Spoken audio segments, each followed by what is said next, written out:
Hello, hello, hello! Ano ne? It's Father's Day!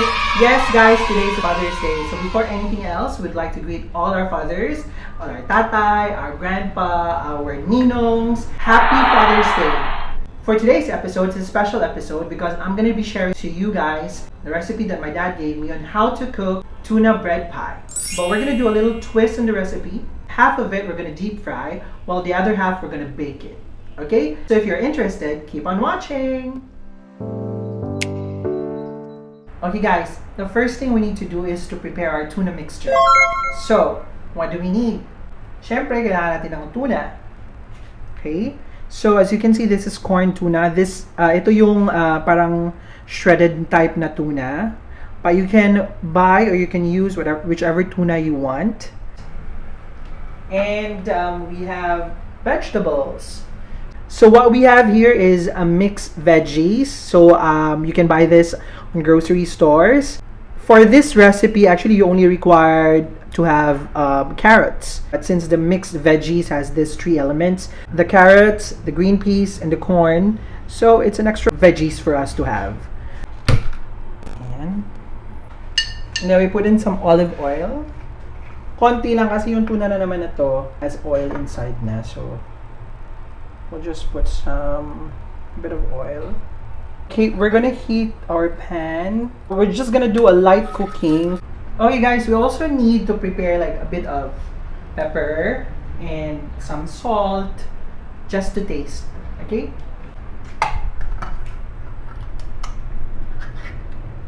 And you see? So parang may flavor na siya ng konti.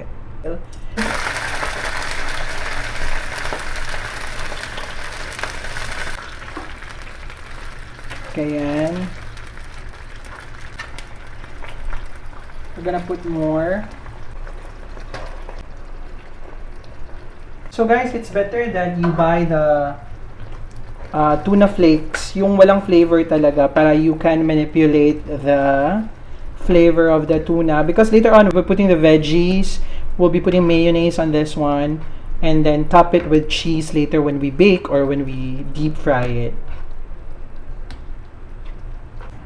So, hindi ko pa kaya nasabihan, itong mixed veggies natin is pre-cooked. So, that's why huli na natin siyang ilalagay para hindi siya masyadong madurog.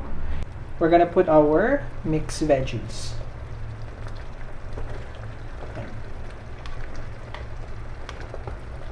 And we are still cooking it on a low fire. Because remember guys, it's just light cooking para ma-mix lang yung flavors. Okay, we'll put in the rest. Okay, mix it well. So yung recipe na to, for every can of tuna, you need 2 tablespoons of mayonnaise. So we leave it for 1 to 2 minutes. So ayan, 2 minutes have passed. I think we just need to put a little salt and then a bit of pepper. It's looking colorful, diba? That's it. Okay, so now guys, we're gonna mix our tuna while it's still warm. We're gonna mix it with some mayonnaise. So this is pickled mayonnaise. Pero kung wala kayong pickled mayonnaise, pwede yung plain mayonnaise. And then we have some cheese. So this is grated cheddar cheese. So, hindi natin uubusin pag-mix nito for the tuna because later, when we are going to bake it, we're gonna put some on the top. Actually guys, kung gusto nyo ng ganito lang yung flavor nyo ng tuna ninyo, masarap din na naman. But for me, I'm following my father's recipe. So, we're gonna be putting mayonnaise and then some grated cheese. So, we're gonna put in our pickled mayonnaise. So like I said, this is 4 tablespoons of mayonnaise. We're gonna mix it like so. Okay, then now we're gonna be putting half of the cheese. Kasi later on, we'll be using some.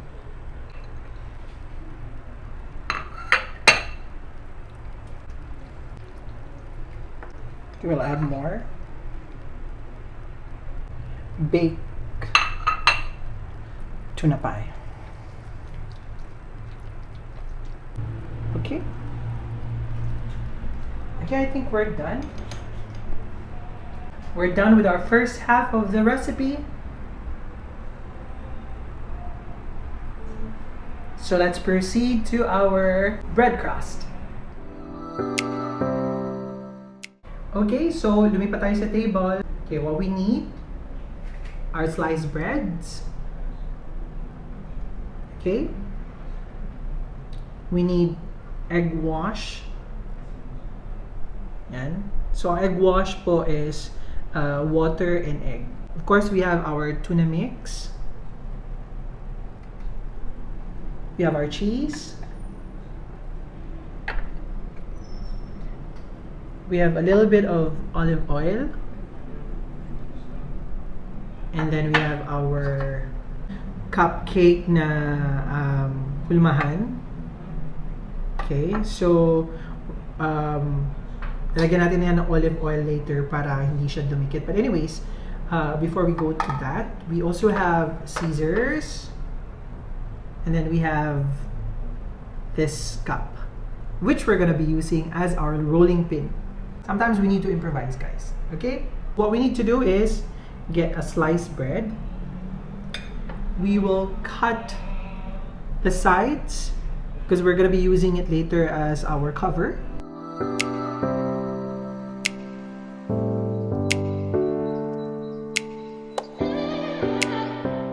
So what we need to do now is to flatten this one out.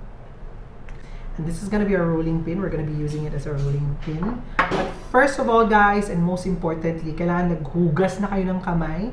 You've washed your hands before doing all these, okay? Remember, cleanliness is next to happiness. Gladliness. Godliness. Cleanliness is next to godliness, okay? So, let's proceed. Ayan, we're gonna be flattening it. O, di ba? Kasi less space, kailangan natin mag-improvise.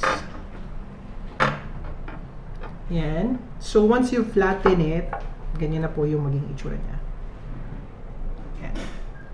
So, next, we're gonna flatten din naman yung sides. We'll flatten that one out. We're down to our last side. So,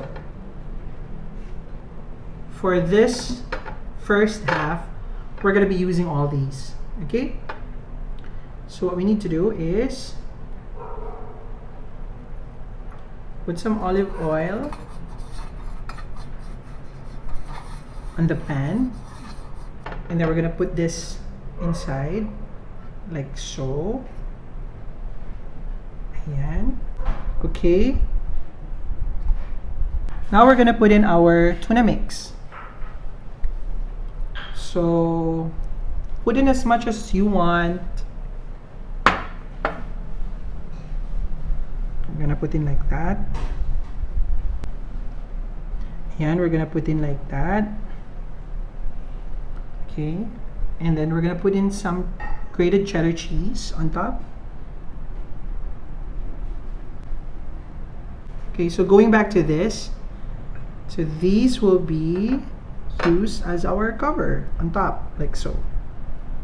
But before doing that, we're gonna put some egg wash para dumikit siya, tsaka magiging crusty siya mamaya.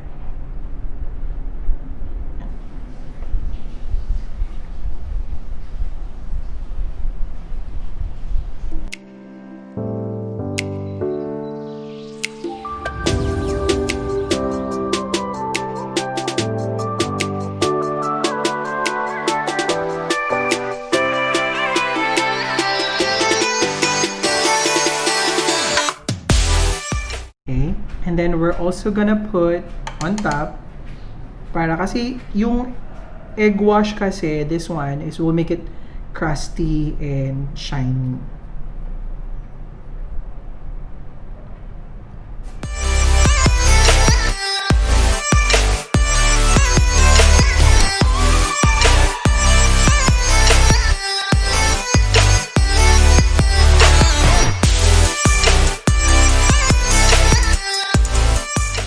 Ayan, so this is our first finished product.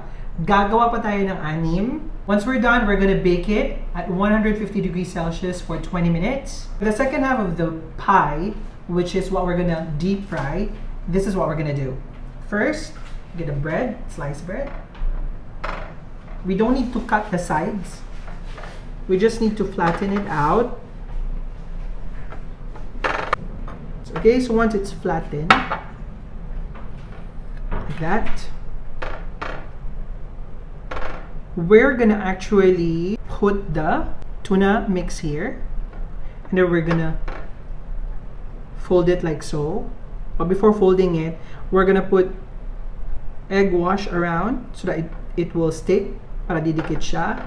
Then we'll fold it inside the tuna mix already, and then we will need to compress it on the side. Ay, kailangan natin ng fork. Kunin natin siya magically. Ayan. So, gaganyan mo siya dyan mamaya. So, I'll show you. Okay.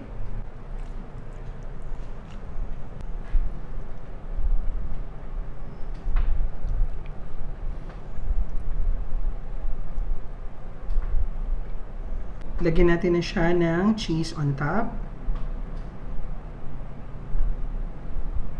And then, lagyan natin ulit ng egg wash para dumikit siya ng buo.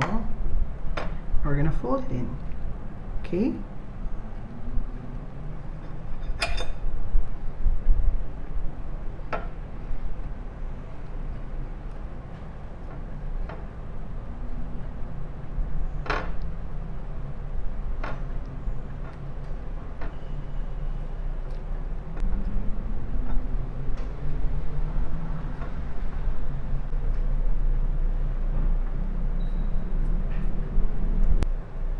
Okay, so this is our first finished product for the one that we're gonna fry later. Okay guys, babalikan ko po kayo matapos natin to lahat before we bake it and before we deep fry it.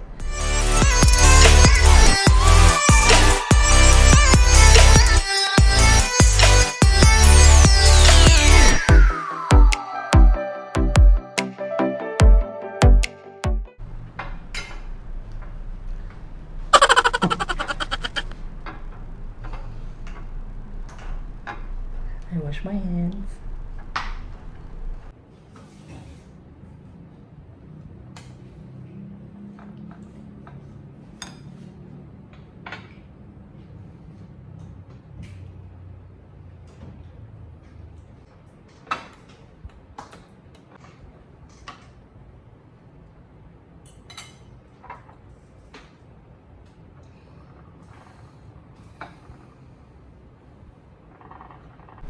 And guys, we're done with the preparation. These are what we're going to bake in 150 degrees Celsius for 15 to 20 minutes. Tapos, ito naman is the one that we're gonna deep fry. So, let's go to the kitchen. Okay guys, so naka-preheat na po yung ating oven. Ilalagay na lang po natin to sa loob. And we're gonna wait for 15 to 20 minutes when it's done.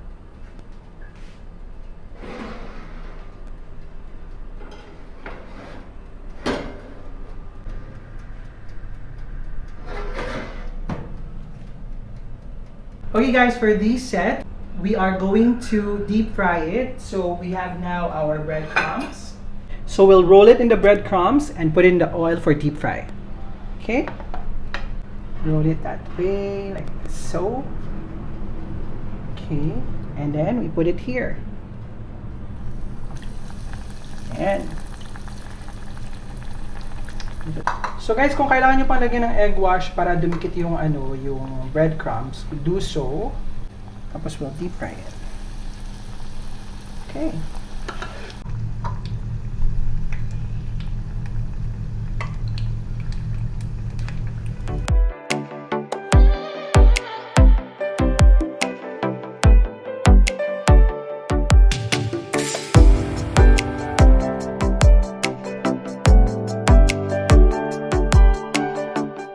So like that, golden brown na siya. We'll take it out. Set it aside here. Okay, I think it's done. Ayan. Take a peek before we take it out of the oven. Ayan po. So, natapos natin yung pagbi-bake at saka pag-deep fry. Ito yung finished product natin sa pagbi-bake natin. Yan. So, papakita ko lang sa inyo. Ganyan po siya. Yan. Crusty po ito. Okay? So, ito naman yung finished product natin sa pagdi-deep fry natin. Yan. Oh.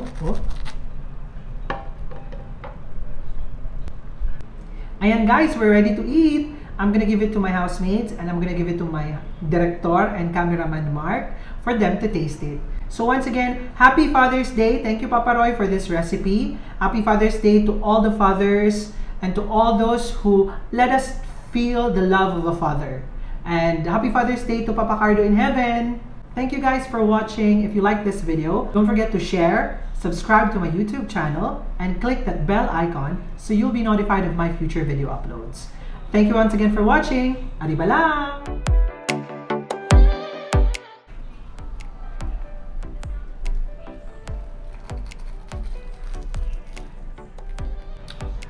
Sarap. Sobrang sarap. So yummy, and I like it because it's tuna and it's baked. I like it so much. It's healthy and it's tuna. It's super. I love it. I'm